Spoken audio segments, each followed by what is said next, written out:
Hello friends, मैं हूं अर्जुन। इस वीडियो में बात करेंगे हम पोर्ट्रेट के बारे में। पोर्ट्रेट में हम आज सीखेंगे फ्री हैंड ड्राइंग करना।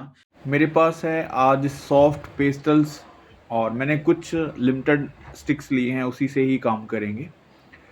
फ्री हैंड ड्राइंग मतलब एक किसी भी मेथड से ना जाते हुए आप जैसे किसी चीज़ को समझ लेते हैं तो उसको कहीं से भी स्टार्ट कर सकते हैं। तो वही चीज़ एक फ्री हैंड होती है कि आपको किसी मेथड में नहीं, एक बेसिक फॉर्म जो होती है, जैसे ये पोर्ट्रेट का एक फॉर्म ले लिया, हल्का सा हम इसको एंगल में रख लेते हैं। मैंने हल्का सा शोल्डर वाला पॉइंट सामने रख लिया और इसको हल्का सा बेसिक से थोड़ा सा मैं इस तरीके से ले रहा हूँ कि इसके कोई पगड़ी बांधते हैं, ठीक है, हेड नहीं बना रहा हूँ। अभी मेरे माइंड में कोई चीज़ नहीं आ रही है क्योंकि बहुत सारी रेफरेंस मैंने देखी तो कुछ पसंद नहीं आई। फिर मैंने सोचा कि अपने तरीके से कोई कैरेक्टर बनाते हैं, क्योंकि जब आपको किसी पोर्ट्रेट की समझ आ जाती है, आप light and shade, tones, drawing, ये सारी चीज़ें सीख लेते हैं, थोड़ा करने के लिए अवेलेबल हो जाते हैं कि आपको वर्क करना आ गया थोड़ा। जैसे मेरी स्टेज है तो मैं कोई भी पोर्ट्रेट इमेजिनेशन से बना सकता हूँ, उसमें लाइट एंड शेड, टोन्स, ये सारी चीज़ें फिल कर सकते हैं। ऐसा ही एक्सपीरियंस आप भी धीरे-धीरे कलेक्ट कर रहे हो, मतलब उसकी स्टडी कर रहे हो। तो एक साइड से जैसे लाइट है, एक साइड से हम डार्क हैं, तो किसी भी साइड आप किसी भी पोर्ट्रेट को स्टार्ट कर सकते हैं, उसको फिनिश कर सकते हैं। मैं आज आपको ब्लैक एंड व्हाइट से नहीं, आपको कलरफुल से बना के दिखा रहा हूँ। लेकिन मैं आपको फिर भी बोलूँगा कि कलर सीखने के लिए आपको ब्लैक एंड व्हाइट यानी कि शेडिंग वाली टोन्स, या फिर कोई चारकोल से काम करना, या फिर पेंसिल से शेड्स देनी, वो काफ़ी इंपॉर्टेंट होती है। क्योंकि जब तक आपको किसी कलर वैल्यू का नहीं पता चलता, आप कलर्स में नहीं जा पाते। क्योंकि आपको नहीं पता कि कलर्स कौन-सा डार्क वैल्यू में जाएगा, या फिर किसी कलर्स को चेंज कैसे करना है, कलर्स ब्राइट कौन से हैं, म्यूट कैसे करते हैं। तो ये स्टडी एक अलग में चली जाती है। लेकिन अगर आपको ब्लैक एंड व्हाइट में किसी चारकोल से काम करना आता है, तो उसके बाद आप कलरफुल चीज़ें आसानी से बना सकते हैं। ये मेरा खुद का एक्सपीरियंस है। अभी मैं आपको बता रहा हूँ जैसे किसी भी पोर्ट्रेट को बनाना, राइट? अब जैसे कोई रेफरेंस नहीं है, अपने अकॉर्डिंग हम चीज़ों को हैंडल करने की कोशिश कर रहे हैं। तो अकॉर्डिंग टू शेड्स, मैं एक साइड देखो बिल्कुल वाइट, एक ब्राउन स्टिक से मैं काम कर रहा हूँ, ठीक है? एक साइड हमने वैल्यू देनी है। जैसे कोई भी पोर्ट्रेट देखते हैं, एक शेड देनी है उसको, एक वैल्यू में ही देनी है। उसको बिल्कुल वाइट और हल्का सा डार्क 2 पॉइंट में डिवाइड करके काम करना है। तब आपको पता चल जाता है कि एक शेप, जैसे बॉक्स किस तरीके से बन रहे हैं।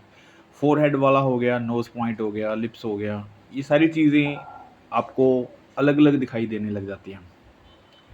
उसके बाद देखो मैंने हल्की सी लाइट शेड उठाई है, ठीक है? तो जो एज बन रही है लाइट एंड डार्क की, उसको मैं मिक्स कर रहा हूँ, ठीक है? वहाँ पे एक टोन ऐड कर रहे हैं। अगर ब्लैक एंड व्हाइट होता तो मैं शायद मिडल टोन इसको बोलता। और ये मिडल टोन लगा सकते हैं क्योंकि एक साइड बिल्कुल वाइट है, ये मिडल टोन है, और एक हमने डार्क लगा लिया, यानी कि अभी 3 शेड बन चुके हैं। अभी स्किन टोन को वेरिएशन देने के लिए, थोड़ी कलर स्कीम देने के लिए, अच्छा दिखाने के लिए, थोड़ा-सा मैं पैरेट कलर, हल्का सा ग्रीन कलर है, लाइट ग्रीन बोल सकते हैं, उसको मैं थोड़ा-सा लगा रहा हूँ। क्योंकि स्किन में बिल्कुल ऑरेंज स्किन तो नहीं होती हमारी ब्राइट, ठीक है? थोड़ी डल होती है। तो थोड़ा-सा ग्रीनिश ऊपर मिक्स कर देता हूँ। जैसे हम किसी ऑयल पेंटिंग में या फिर एक्रेलिक पेंटिंग में, वाटर कलर में हम कलर्स को मिक्स कर लेते हैं। यहाँ पे हम लेयर बाय लेयर काम करते हैं। यानी कि मटेरियल है, मटेरियल को किस तरीके से यूज़ करना है वो भी मैं आपको बता रहा हूँ। अगर मेरे पास ऑयल पेंट या एक्रेलिक कलर या फिर कुछ और चीज़ें होती तो मैं इसको मिक्स कर लेता और एक टोन मेरे पास बन जाती। अब मैं लेयर बाय लेयर काम करूँगा। एक कलर्स के ऊपर दूसरा कलर लगाऊँगा, लेकिन नीचे वाला जो कलर है वो बहुत थिक नहीं लगाऊँगा, हल्के-हल्के कलर चलाने हैं। जैसे-जैसे ऊपर लेयर्स आती जाती है, तो आप ज़्यादा घिसाने की कोशिश करते हैं, ज़्यादा उसको थिक करने की कोशिश करते हैं, ठीक है? ताकि नीचे वाला कलर्स भी उसमें मिक्स हो थोड़ा-सा, ऊपर वाली लेयर्स भी आपको दिखती रहे, राइट? जैसे ये मैं हल्का-सा ऑरेंज कलर इसके ऊपर लगा रहा हूँ, तो अभी देखो ब्राइट नहीं लग रहा है, थोड़ा-सा ग्रीनिश भी लग रहा है और डार्क वाली साइड ब्राउनिश लग रहा है, ठीक है?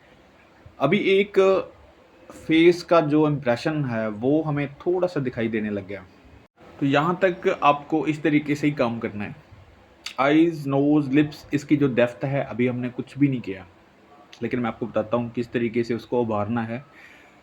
मैं इसलिए आपको ये चीज़ें बोलता हूँ क्योंकि जो बेसिक चीज़ें हैं उसको जानना काफ़ी ज़रूरी होता है।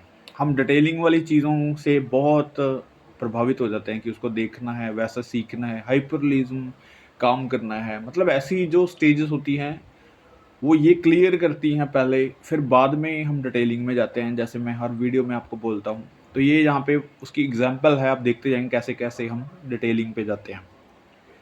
फेस को बिल्कुल हमने ड्राइंग से शुरू किया था, फिर थोड़े से शेड दिए जैसे मैं कर रहा हूँ। अभी देखो डेप्थ देने के लिए आईज़, नोज़, लिप्स ये मैं क्लियर नहीं कर रहा हूँ, लेकिन वहाँ पे हम ब्राउन कलर्स लेके, हल्का-सा ब्राउन कलर लेके उसके ऊपर लगा रहे हैं। जहाँ पे हमें डेप्थ चाहिए, जहाँ पे हम शैडो लगानी है, जैसे नोज़ की शैडो होगी थोड़ी-सी, फिर चिन के ऊपर होगी थोड़ी-सी और यहाँ पे नेक पे देखो, अब एक साइड डार्क बनेगा पॉइंट तो यहाँ पे इसको शेड कर सकते हैं। अब देखो हमारे पास 3 ही पॉइंट अभी तक बन रहे हैं। आपने मिडल टोन देखा जो सेंटर में आ रहा है, एक साइड में ब्राउन लगा रहा हूँ, थोड़ा-सा डार्क टोन दे रहा हूँ, एक साइड हमने लाइट छोड़ा था और बिल्कुल जहाँ पे हाइलाइट है वो एक एक्स्ट्रा टोन्स में रखा हुआ है। वहाँ पे हमने अभी तक कुछ भी नहीं किया है, बिल्कुल व्हाइट दिया हुआ है, ठीक है? फेस पे बिल्कुल हाइलाइट व्हाइट की तो नहीं होती क्योंकि अगर स्किन कलर है तो उसमें थोड़ा-सा डल इम्प्रेशन देना पड़ता है, क्योंकि इतनी ज़्यादा कोई स्टील या फिर कोई मेटल की चीज़ नहीं है जो इतनी शाइन करेगी। तो जितनी मतलब वैल्यू है उसके अकॉर्डिंग हम काम करेंगे। लेकिन धीरे-धीरे डिटेलिंग देखो अभी फेस का इम्प्रेशन हमें थोड़ा-सा मिला है तो आईब्रो की हल्की-सी इम्प्रेशन दी है हमने। आईज़ अभी तक भी नहीं बनाई लेकिन आईज़ का आपको जगह पता चल रही है कि कहाँ पे आईज़ बन रही है। अगर हम किसी पोर्ट्रेट को या फिर किसी मैन, वुमन जो भी है उसको अगर दूर से देखते हैं तो फेस का इम्प्रेशन कुछ ऐसा आता है। हम बहुत दूर से किसी की आईज़, नोज़, लिप्स ये चीज़ें नहीं देख सकते क्लियरली। हालाँकि वहाँ पे हमें सिर्फ़ ये पता चलता है कि कोई आ रहा है, उस पे शेड भी पड़ रही है, लाइट एंड शेड भी पकड़ सकते हैं और करैक्टर भी पता चल जाता है, अगर हमारी जान-पहचान वाला हो तो करैक्टर का पता चल जाता है कि कौन आ रहा है। लेकिन अगर हम सिर्फ़ फेस की, पोर्ट्रेट की बात करें तो ये इंप्रेशन दूर वाले ब्लर इफ़ेक्ट्स हैं जो कि क्लियर नहीं दिख रहे हैं, ठीक है? तो फेस ऐसा ही दिखेगा। अगर हम बात करते हैं इसकी अगली स्टेज की तो और ज़्यादा टोन्स फ़िल करनी है तो ब्रंट अम्बर कलर ले लिया, ठीक है? उसको या फिर कोई ऐसा कलर ले लिया जो इसको डल करता है, ग्रीनिश ले लिया या ब्लू पॉइंट दे दिया। मतलब डल का मतलब है कि आप उसको डार्क इंप्रेशन दे रहे हैं, वेरिएशन दे रहे हैं कलर्स को, तो कोई भी टोन्स दे सकते हैं, ठीक है? तो जो पॉइंट्स हमें थोड़ा-थोड़ा हर चीज़ में क्लियर करना है, जैसे आईज़ हो गया, नोज़ भी हो गया, यहाँ पे लिप्स में देखो कलर्स का थोड़ा-सा इंप्रेशन दे रहा हूँ मैं। रेड कलर का इंप्रेशन दिया हल्का-सा, ये स्कारलेट कलर है या इंडियन कलर है, ऐसा थोड़ा-सा रेडिश है और ब्राउन से हल्का-सा इसको डेप्थ दे देते हैं। एक पोर्ट्रेट को बनाने के लिए सबसे पहले उसको समझना ज़रूरी होता है, जैसे हम कोई रेफ़रेंस इसलिए नहीं ली मैंने आज, क्योंकि आप रेफ़रेंस में चले जाते हैं। आप फिर मैच करना शुरू करते हैं कि कौन-सी चीज़ कहाँ पे बन रही है, कैसे बनानी है, क्लियर कैसे करना है। अगर चीज़ों को सही तरीके से सीखना है, तो मुझे लगता है पहले पोर्ट्रेट को सीखना चाहिए। उसमें जो चीज़ें इम्पोर्टेंट होती हैं, उसके ऊपर जाना चाहिए। फिर बाद में हमें किसी करैक्टर को पकड़ना चाहिए कि कौन-सा करैक्टर किस तरीके से बनाना है, क्या उसमें चेंजेस आ रहे हैं। अभी तक हमें अगर आईज़, नोज़, लिप्स के एंगल्स नहीं आ रहे, पोर्ट्रेट का कोई एंगल नहीं आ रहा, तो बहुत मुश्किल होती है किसी पोर्ट्रेट को कैप्चर करना कि किसी का इंप्रेशन क्या है, फेस एक्सप्रेशन कैसे हैं, ठीक है? वो चीज़ें तो बहुत एडवांस में चली जाती हैं। तो सबसे पहले यही चीज़ इम्पोर्टेंट होती है। अब देखो जैसे मुझे लगा कि इसमें मूंछें लगानी है, तो यहाँ पे मुझे पता है स्पेस ये है मूंछों वाली। अगर मैं यहाँ पे ब्लैक कलर की यूज़ कर लेता, तो बहुत ही हार्ड कलर होता। आपको कलर्स में सॉफ्टनेस लाने के लिए कलर्स की मैचिंग देखनी है कि कौन सा कलर यहाँ पे मैच कर रहा है। बहुत ज़्यादा लाइट तो नहीं हो रहा, बहुत ज़्यादा डार्क तो नहीं हो रहा, यानी कि आपके पास जो टोन्स हैं उसको आप टोन्स बीच वाली छोड़ के एक्स्ट्रा टोन पे चले जाते हैं, एक्स्ट्रा डार्क लगाते हैं, तो दूर से वही चीज़ दिखती है जो आपने गलत लगाई है। आप अगर इसमें पूरे पोर्ट्रेट को देखते हैं तो अभी सिर्फ मूंछों के ऊपर आपकी जो इसकी स्ट्रेचेस हैं वहाँ पे आपकी नज़र नहीं जाएगी, क्योंकि यहाँ पे देखो बहुत ही सॉफ्ट सा कलर लगाया है मैंने, ब्लूइश शेड दिया है। तो एकदम से किसी की हाईलाइट हो रही है फेस पे कोई चीज़, तो समझो वो बैलेंस नहीं कर रही है, ठीक है। जैसे मैंने पगड़ी बहुत रेडिश बांध दी, या फिर कुछ ऐसे कपड़े किसी ने पहने हुए हैं तो हमारे कपड़ों के ऊपर नज़र ज़्यादा जाती है, फेस पे नहीं जाती। या फिर उसने शूज़ बहुत ब्राइट कलर के पहने हैं किसी ने, तो उसके बाकी कपड़े बहुत डल हैं और शूज़ ही दिखाई दे रहे हैं किसी के चलते फिरते।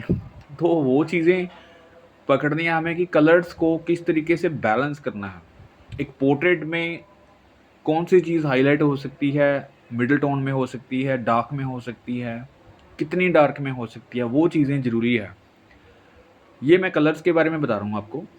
पोर्ट्रेट में अभी देखो डिटेलिंग पे थोड़ा सा आ जाते हैं, आइज़ का इंप्रेशन बनाते हैं। अब बहुत ही छोटा सा फेस है तो इसी को क्लियर करते हैं। जैसे ये वाले पॉइंट्स हैं, आइज़ के आई बॉल हैं, मैं सीधी भी बना सकता हूँ। मुझे लगता है इसका आइज़ का इंप्रेशन किसी और साइड हम बना सकते हैं, ठीक है। एक साइड बनाते हैं, सीधा बनाएंगे तो नॉर्मल लगेगा, थोड़ा सा एक साइड रखते हैं, ठीक है।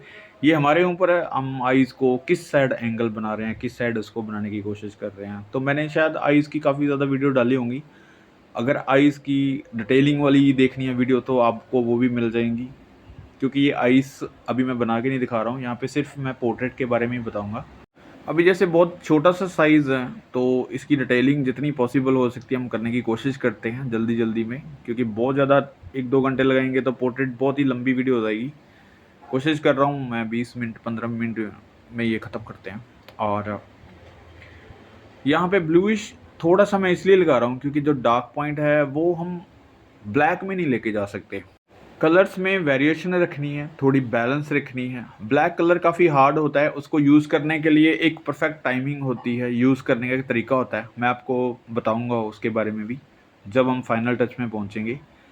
लेकिन फ़िलहाल जब आप डार्क कर रहे हैं, टोन्स को मैच कर रहे हैं, तो आपको कलर्स में ही रहना चाहिए। जो कलर्स आ रहे हैं टोन्स में, जैसे हमने ये ऑरेंज से स्टार्ट किया, ठीक है, अभी तक हमने येलो भी नहीं इसमें लगाया, ठीक है। तो कलर्स को मैचिंग करना, देखो अभी यहाँ पे रेड है तो बहुत रेड रेड एक टाइम पे नहीं लगा सकते, ठीक है। अब मैं आपको बताता हूँ, अगर रेड कलर्स में पगड़ी बना रहे हैं तो मैं ये ब्लू कलर क्यों यूज़ कर रहा हूँ, इसके बारे में मैं आपको बताता हूँ। जैसे कोई भी चीज़ है, अगर हमें उसको थोड़ा सा वेरिएशन में रखना है, कुछ पॉइंट्स उसके लाइट भी देने हैं, डार्क भी रखने हैं, कलर्स को एक मैच्योर इफेक्ट देना है, तो बाकी के कलर्स उसके साथ ऐड करने चाहिए, ठीक है। अभी जैसे ये आइवरी पेपर है जो मैं यूज़ कर रहा हूँ, कोई सॉफ्ट पेस्टल या कोई स्पेशल पेज नहीं है। मेरे पास आइवरी पेपर थे, उठाया और काम स्टार्ट कर दिया। और यहाँ पे देखो जैसे कलर्स इसके ऊपर चल रहे हैं ड्राई पेस्टल से, बड़ा मज़ा आ रहा है। लेकिन मैं आपको बताऊंगा, अगर यहाँ पे सॉफ्ट पेस्टल करने वाली कोई शीट होती तो वहाँ पे टेक्सचर होता है। जो टेक्सचर वाली शीट होती है वहाँ पे हम वर्क करते हैं तो बहुत ही ज़्यादा छोटा स्केच नहीं बना सकते, थोड़ा सा साइज़ बड़ा रखना पड़ता है, क्योंकि अगर डॉट्स आ रहे हैं तो प्लेन प्लेन चीज़ें नहीं बनती, ठीक है। यहाँ पे आइवरी पेपर है, प्लेन में काम कर रहे हैं तो ये टेक्सचर नहीं बन रहा है, एक शीट का इफेक्ट आ रहा है। कलर्स की बात करें, ये देखो मैंने काफ़ी सारे कलर्स लगा दिए यहाँ पे, लेकिन पगड़ी हमने बनानी है रेड कलर की, वो भी एक मैच्योर सा अच्छा सा कलर लेके। तो मैं इसको फिल कर रहा हूँ। पहले वाला ब्लू कलर था वो देखो हमने डल कर दिया, इसके ऊपर मैं इंडियन रेड कलर लगा रहा हूँ, हल्का सा मेजेंटा मिक्स किया ताकि कलर्स को और अच्छा बना सकें। मुझे जो भी चीज़ें मेरे माइंड में आ रही मैं वही कर रहा हूँ, एक फ्रीडम होनी चाहिए वर्क में। लेटेस्ट मैंने एक पेंटिंग बनाई थी, उसमें कुछ करैक्टर थे शिवाजी के जो मेरे माइंड में है अभी। तो मुझे काफ़ी अच्छा लगा उनका जो पहरावा होता है, उनके जो पगड़ी बांधी होती है, ठीक है, जो राजपूत के साथ रहते हैं। तो वो शिवाजी वाली पगड़ी नहीं, मतलब उसके साथ जो होते हैं उन्होंने कुछ ऐसी पगड़ी बांधी हुई थी, मेरे माइंड में वो चीज़ें फिक्स हो गई। तो अभी वैसा ही मैं करैक्टर सोचा कि ऐसा कुछ बनाएंगे, लेकिन रेफरेंस में फिर वही चीज़ हो जाती है कि आप रेफरेंस में देख के उस रेफरेंस में चले जाते हैं कि कैसा कैसा क्या है। अभी हमारे पास वैसा था लेकिन हम अपने तरीके से कर रहे हैं, हमें कलर्स देखने की ज़रूरत भी नहीं है, हमें कोई करैक्टर देखने की ज़रूरत नहीं है, लेकिन वैसी चीज़ें हम बना सकते हैं उसको चेंज करके, उसको अपने तरीके से, ठीक है। तो वही चीज़ें मैं यहाँ पे यूज़ कर रहा हूँ। अभी ये पॉइंट्स थे कुछ डार्क पॉइंट्स, कुछ ऐसे पगड़ी का स्टाइल था, ठीक है। तो वैसे ही मैं कोशिश कर रहा हूँ इसको करने की, क्योंकि पहले मुझे लगा कि हम सिंपल एक पगड़ी बांधेंगे, फिर बाद में मुझे लगा कि गोलाई में कुछ चीज़ रखेंगे। अभी करते करते चीज़ें और माइंड में आ रही हैं तो वैसा हम करने की कोशिश कर रहे हैं। ठीक है। तो रेड कलर की जो पगड़ी है उसमें देखो आप कितने सारे कलर्स आ गए, डार्कनेस आ गई तो ब्लूइश आ गई, ठीक है। अब थोड़ा सा नीचे की तरफ जैसे शोल्डर है, यहाँ पे हम मजेंटा कलर लगा के देखते हैं। जैसे शोल्डर पे कोई चीज़ रखी होती है तो ऐसे स्ट्रोक्स लगा देते हैं, ठीक है। कोशिश कर रहा हूँ मैं ऐसे ही बनाने की, लेकिन ठीक क्या हो रहा है, किस तरीके से हो रहा है, बैलेंस कैसे करनी चीज़ें, अभी हम इसको रफ छोड़ देते हैं, बाकी की चीज़ें क्लियर करते हैं। और अभी देखो जो पॉइंट्स छोटे-छोटे हैं, जैसे इसके कान की साइड है या फिर ये वाले पॉइंट्स हैं, क्योंकि जो हमने डार्क लगाया था पोर्ट्रेट पे, वो अभी थोड़ा-सा लाइट हो गया, क्योंकि बाकी का एरिया जो है काफ़ी डार्क हो गया, तो अभी वो हमें लाइट लगना स्टार्ट हो गया। अब जैसे किसी चीज़ को हम हैंडल करते हैं, तो पूरे पोर्ट्रेट के ऊपर थोड़ा-थोड़ा वर्क करेंगे। जैसे इस साइड हल्का-सा शेड देंगे। अब पिंक कलर है, थोड़ा-सा रेडिश कलर है, तो इसको अगर हम डार्क शेड में लेके जाएँगे तो ज़रूर इसको ब्लूइश इफ़ेक्ट देना पड़ेगा, थोड़ा-सा रॉयल इफ़ेक्ट देंगे, ठीक है। सॉफ्ट कलर की ख़ासियत है कि हम एक ही कलर्स को नहीं यूज़ करते, हम लेयर बाय लेयर जितनी इसमें टोन्स देंगे, उतनी ही अच्छी चीज़ें निकल के आती हैं। फॉर एग्ज़ाम्पल जैसे ये पिंक कलर मैंने हल्का सा लगाया, फिर ब्लूइश ऐड किया, फिर हल्का सा हम रेड कलर दे रहे हैं, क्योंकि जो पगड़ी है और उसका जो ऊपर ये रखा होता है शोल्डर के ऊपर, उसको थोड़ा सा इफेक्ट में मैच करने की कोशिश कर रहे हैं, ताकि उसका एक पार्ट लगे, राइट। जैसे उसमें कपड़े पहने होते हैं तो वाइट या फिर क्रीमिश होते हैं, तो वैसे ही इसको मैंने दूसरे वाला शोल्डर हल्का सा लाइट रखा है। कलर्स में मज़ा तब ले पाते हैं आप जब पूरी फ्रीडम होती है आपके पास कि आप क्या करने वाले हैं। अगर आप किसी रेफरेंस में देख के बनाएंगे तो मुझे लगता है आपको सोचना पड़ेगा कि कौन सा कलर उठाना है। यहाँ पे मैं पगड़ी बना रहा हूँ, उसके टेक्सचर दे रहा हूँ, ऐसे डॉट डॉट दे रहे हैं, उसको सजा रहे हैं, ठीक है। और कोई भी कलर ऐसे वेरिएशन के लिए मैं यूज़ कर रहा हूँ, जैसे इस साइड मैंने हल्का सा ब्लूइश इफेक्ट दे दिया, तो वो एक फ्रीडम है। अगर हम फ़ोटो में देखेंगे तो इतने सारे कलर्स नहीं दिखेंगे आपको, इतनी सारी लेयर्स नहीं दिखेंगी आपको। आपको लगेगा कि ये रेड कलर की है चीज़ें, रेड कलर दे दो, ठीक है। जैसे ये देखो अभी यहाँ पे मोती बनाएँगे, इसमें माला जैसे पहनी होती हैं। तो ये देखो अभी बिल्कुल एक क्रीमिश सा कलर मैंने लगाया, फिर उसके बाद ब्लू कलर उसके ऊपर लगा के डल कर दिया। उसके ऊपर हम डॉट लगा देते हैं जल्दी-जल्दी, ये देखो। इफ़ेक्ट देना है, मैं मतलब अगर एक-एक मोती बनाने की कोशिश करूँगा तो घंटों लग जाएँगे। लेकिन मैं इसको इफ़ेक्ट दे रहा हूँ, आप इस तरीके से डॉट डॉट लगा के किसी मोतियों का इफ़ेक्ट दे सकते हैं, जैसे कोई माला पहनी होती है। तो ये आप एक-एक मोती भी बना सकते हैं अगर आपके पास टाइम है। तो किसी चीज़ को दूर से देखना, एक अफेक्टेबल चीज़ बनाना, एक टेक्सचर में बनाना, एक स्ट्रोक में बनाना, वो एक फ्रीडम होती है। लेकिन जब आप बहुत ही कंजस्टेड हो जाते हैं, एक-एक मोती को बनाएँगे, फिर लाइट एंड शेड, टोन्स ढूँढेंगे उसमें कि एक मोती के अंदर कितनी शेड्स होती हैं, हाइलाइट्स होती हैं। तो वो आपको मेहनत करनी होगी, थोड़ा-सा बड़ा साइज़ भी करना होगा, क्योंकि यहाँ पे बहुत ही छोटा-सा साइज़ है। हम कोई भी डिज़ाइन यहाँ पे ऐड कर सकते हैं। यहाँ पे देखो कोई कलंगी लगी होती है ऊपर, राइट? तो ऐसे हल्के से डॉट से हम लगा सकते हैं। हाइलाइट देने के लिए देखो बिल्कुल वाइट नहीं है, क्रीमिश सा है एक कलर, उसको मैं यूज़ कर रहा हूँ शाइन के लिए। तो यहाँ पे देखो अभी थोड़ा-सा डार्क ब्राउन, बिल्कुल डार्क ब्राउन ब्लैकिश कलर है, उसको मैं यूज़ कर रहा हूँ इसकी डिटेलिंग के लिए, ठीक है? और इसके बाद हम थोड़ा-सा ब्लैक कलर को भी यूज़ करेंगे, ये वाला, बिल्कुल इफ़ेक्ट देने के लिए कि डार्क कहाँ पे है। पहले लेयर बाय लेयर काम करना है, जैसे मैंने पहले ऑरेंज से स्टार्ट किया, ऑरेंज के बाद हमने ब्राउनिश यूज़ किया, फिर उसके बाद हम बर्न्ट अंबर पे आ गए। बर्न्ट अंबर के बाद हमने ब्लूइश की हल्की सी शेड दी, फिर उसके बाद हम इसको हल्का सा ब्लैकिश से टच दे रहे हैं। मतलब पूरी चीज़ें ब्लैक नहीं कर रहे हैं। ये चीज़ आपको समझनी होगी कि हम स्टेप बाय स्टेप चीज़ों को करने की कोशिश कर रहे हैं। जैसे हम टोन्स बनाते हैं, ब्लैक एंड वाइट में डार्क से लेके लाइट तक या लाइट से लेके डार्क तक चीज़ें होती हैं, तो वैसे ही इस चीज़ को भी हमने वैसे ही अप्लाई करना है। बस जो ब्लैक एंड वाइट चीज़ है उसको हम कलरफुल आइज़ से देख रहे हैं। अगर मैं इसको ब्लैक एंड वाइट से देखने की कोशिश करूँगा, ब्लैक एंड वाइट नज़रों से देखूँगा, तो वैल्यू के अकॉर्डिंग इसको आप देख पाएँगे कि बिल्कुल एक ब्लैक एंड वाइट जैसे चारकोल से किया होता वर्क है, उसकी टोन्स पकड़ सकते हैं आप कि कहाँ पे डार्क कर सकते हैं, कहाँ पे लाइट कर सकते हैं। और उसी चीज़ को अगर हम कलरफुल में करते हैं तो आपको देखना होगा कि कौन सा कलर कितनी डार्क वैल्यू दे रहा है, कितनी लाइट वैल्यू दे रहा है। इसको समझना काफ़ी इंपॉर्टेंट होता है जब हम कलर्स में जाते हैं। इसलिए मैं आपको बोलता हूँ कि सबसे पहले आपको ब्लैक एंड वाइट चीज़ें बनाएं, चारकोल से बनाएं, उसके बाद बहुत ही आसान लगेगा आपको कलरफुल चीज़ें करना। तो अभी देखो छोटी छोटी डिटेल्स हैं, जैसे आईज़ की डायरेक्शन हमने चेंज कर दी, थोड़ी सी हाइलाइट्स दे दी, ठीक है, फाइनल टच हम कर रहे हैं। तो ये चीज़ें काफ़ी ज़्यादा इंपॉर्टेंट होती हैं जब आप काम करते हैं। जैसे देखो अभी मिडल टोन तक वर्क किया था हमने, अब हम हाइलाइट्स पे आ गए हैं, तो हल्की हल्की हाइलाइट्स मैंने दी है, डिटेलिंग की है, तो उससे जो पोर्ट्रेट है काफ़ी क्लियर हो रहा है, काफ़ी अच्छा इफेक्ट आना स्टार्ट हो गया है।